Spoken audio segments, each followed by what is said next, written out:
Makam Mbah Songo disebut juga dengan makam Selokarang. Makam ini adalah makamnya keluarga Kerajaan Pasir Kalimantan Selatan. Dari kanan ada 1. Syekh Mahmudin, 2. Kiai Ahmad Siddiq, 3.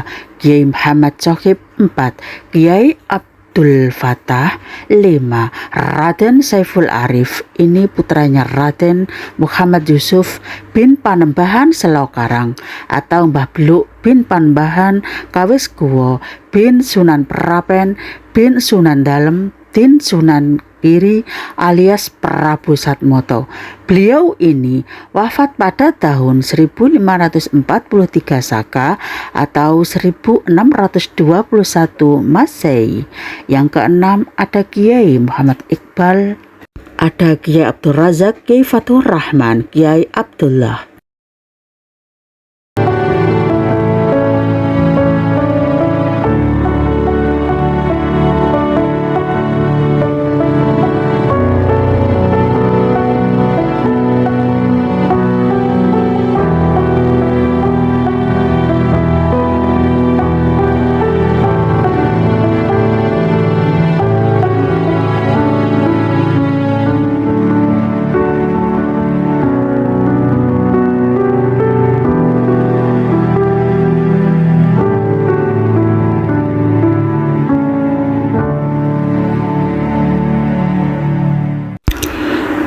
Assalamualaikum warahmatullahi wabarakatuh.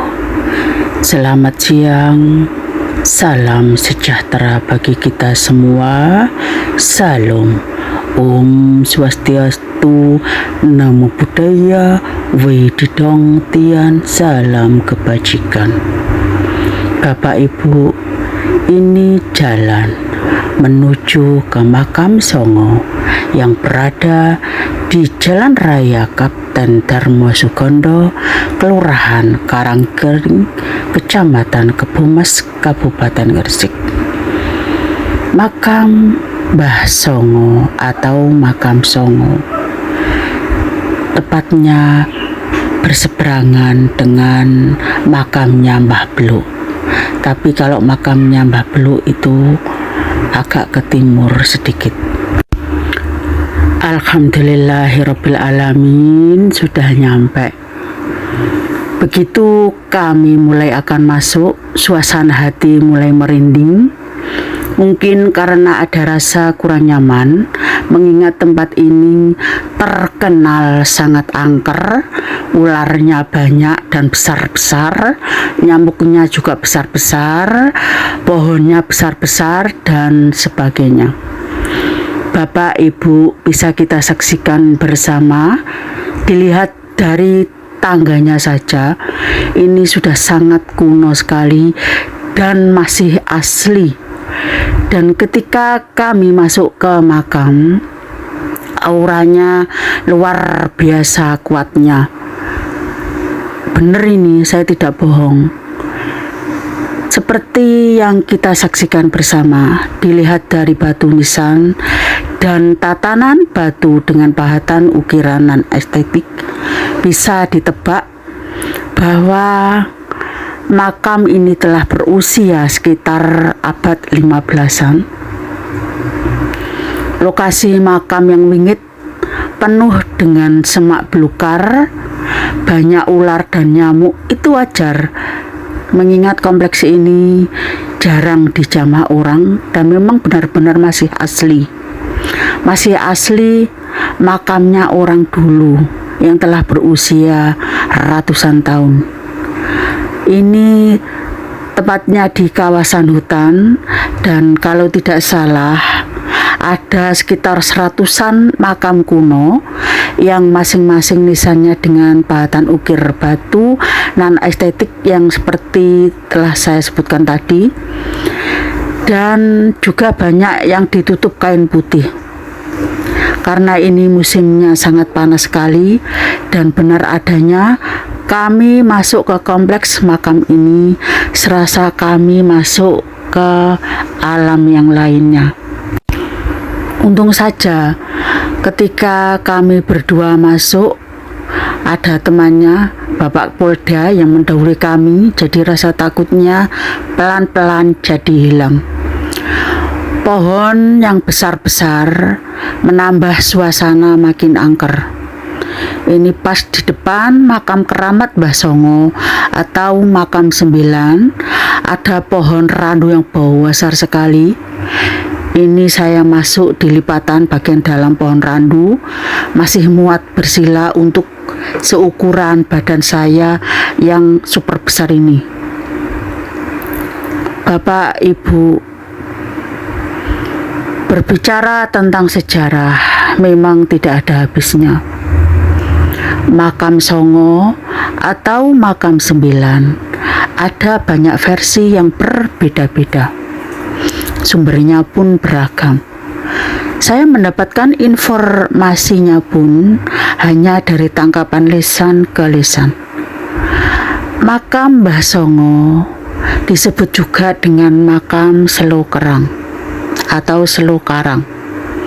Makam ini adalah makamnya keluarga kerajaan Pasir dari Kalimantan Selatan. Makam 9 atau makam Songo yang berjajar ini, dari kanan ada Syekh Mahmudin. Yang nomor 2 ada Kiai Ahmad Sidik. 3 Kiai Mahmud Sohib. 4 Kiai Abdul Fattah. 5 Raden Saiful Arif.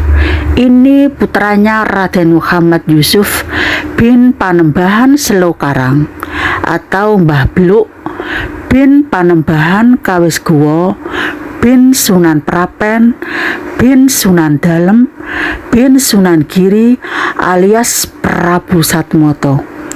Beliau ini, Raden Saiful Arif, wafat pada tahun 1543 Saka atau 1621 Masehi. Dan yang keenam ini adalah Kiai Muhammad Iqbal. Yang ketujuh Kiai Abdul Razak. Yang kedelapan ada Kiai Fathur Rahman. Yang kesembilan ada Kiai Abdullah. Referensi lain juga ada yang menceritakan bahwa ini makamnya Raja Kerajaan Pasir Kalimantan Selatan, dan yang 8 itu adalah makamnya garwa beliau atau istri beliau. Ada lagi yang mengatakan makam Songo atau makam 9 ini adalah makam 9 wali setelah pengangkatan Wali Songo atau Wali 9 periode ke-10 ke atas. Ada pula yang menamai makam 9 ini dengan sebutan makam Mbah Randu karena tepat di depannya ada pohon randu raksasa yang berusia ratusan tahun. Bapak Ibu, makam ini telah dikenal sebagai makamnya para waliullah. Bicara tentang waliullah atau wali Allah diartikan sebagai kekasih Allah Subhanahu wa Ta'ala selain Nabi dan Rasul. Dalam Al-Quran, waliullah dalam surat Yunus ayat 62-63 dijelaskan pula bahwa waliullah adalah orang-orang yang beriman dan bertakwa kepada Allah Subhanahu wa Ta'ala serta tidak memiliki perasaan takut maupun sedih. Wali Allah adalah para hamba yang mengimaninya, Rasulnya, serta apa-apa yang diajarkannya dengan kesungguhan hati sebagai orang yang melaksanakan akidah dengan benar yang didasarkan atas dalil yang jelas.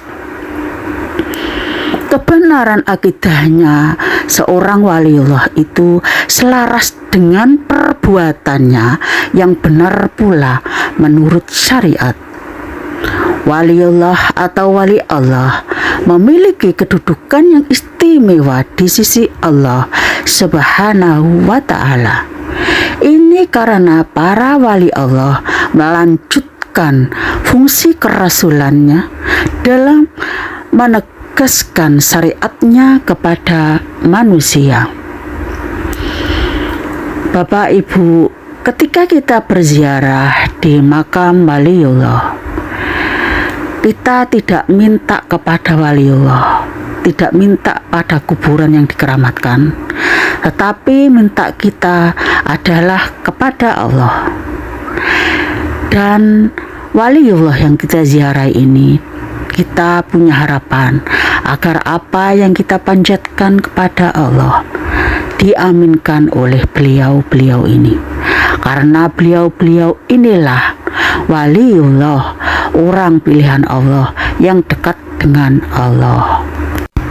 Para wali Allah melanjutkan fungsi kerasulan dan menegaskan syariatnya kepada manusia seperti nabi dan rasul. Siapa saja dan jumlah waliullah itu sendiri tidak ada, yang mengetahui hanya Allah Subhanahu wa Ta'ala. Namun manusia dapat mengetahui wali Allah dengan karakteristik yang dimiliki oleh waliullah tersebut. Dalam Al-Quran dikemukakan karakter, sifat, dan perilaku wali Allah Subhanahu wa Ta'ala dalam artian bahwa dirinya adalah orang beriman serta bertakwa. Di antara karakteristik waliullah itu adalah 1, tegas terhadap orang kafir. Dalam surat Al-Fat ayat 29 disebutkan bahwa Nabiullah Muhammad sallallahu alaihi wasallam dan orang-orang yang bersamanya bersikap tegas terhadap orang kafir yang bersikap memusuhi. Karena waliullah termasuk orang-orang yang bersama Rasulullah Muhammad sallallahu alaihi wasallam. Dalam artian memiliki keimanan dan ketakwaan, maka mereka juga memiliki karakteristik tegas terhadap kafir yang memusuhi mukmin. Ciri yang kedua adalah sayang kepada sesama mukmin. Di ayat yang sama Allah Subhanahu wa Ta'ala berfirman bahwa Rasul Muhammad sallallahu alaihi wasallam dan orang-orang yang bersamanya memiliki rasa sayang sesama muslimin, muslimat, dan ini dapat dikatakan sebagai ciri-ciri waliullah menurut Al-Quran. Ciri yang ketiga, berjihad dengan harta, jiwa, dan raga. Waliullah adalah orang yang berjihad atau berjuang di jalan Allah Subhanahu wa Ta'ala dengan mengorbankan harta, jiwa, dan raganya.